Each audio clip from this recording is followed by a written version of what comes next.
சுவாமியே சரணமையப்பா. 18வது வருஷம் சபரிமலைக்கு போகிறது ஒரு மிகப்பெரிய ஆனந்தம். யூசுவலாகவே நான் கோயம்புத்தூருக்கு ட்ரெயினில் போயிட்டு அங்கேருந்து சித்தாபுதூர் ஐயப்பன் கோயிலில் தான் கட்டுநரை முடிச்சுட்டு சபரிமலைக்கு கிளம்புவேன். அதே மாதிரி 2025 இந்த வருஷம் அப்படி தான் பண்ணேன். கோயம்புத்தூர் ரயில்வே ஸ்டேஷன் போன உடனே என்னை வெல்கம் பண்ணுறதுக்காக நண்பன் ரங்கா வந்திருந்தான். அங்கேருந்து நேராக சித்தாபுதூர் ஐயப்பன் கோயிலுக்கு போனோம். என்னோட சேர்த்து மொத்தம் 3 பேர்த்துக்கு கட்டுநரை ஸ்டார்ட் ஆச்சு.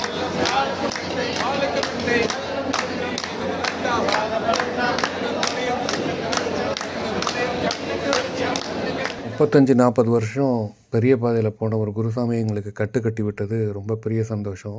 இங்கே 3 பேர்த்துக்கு கட்டு, குன்னூர்லேருந்து 4 பேர் வராங்க. ஸோ ஒட்டு மொத்தமாக 7 பேர் கோயம்புத்தூர்லேருந்து கிளம்ப போகிறோம்.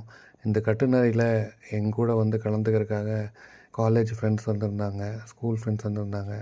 ஹர்ஷா, அவங்க ஹஸ்பண்ட் முரளி, ரங்கா, முத்துவடிவேலு இவங்களாம் கட்டுநரைக்கு வந்தது சந்தோஷம். கார் கிளம்புச்சு. காருக்காக ஸ்பெஷலாக ஒரு பூஜை எப்போதும் போல் குருசாமியோடைய ஆசீர்வாதத்தினாலையும் அட்டகாசமாக ஆரம்பமானது. இந்த பயணத்தை வாழ்க்கையில் என்றைக்குமே மறக்க முடியாது. எல்லா சுவாமிகளும் சரணம் அடிச்சுக்கிட்டு அங்கேருந்து ஒட்டு மொத்தமாக கிளம்பணும். குருவே சரணம், சுவாமியே சரணம். வண்டி தான் ஸ்கார்பியோ நியூ மாடல், ஸ்கார்பியோ என். இதில் தான் நாங்கள் வந்து சபரிமலைக்கு யாத்திரை.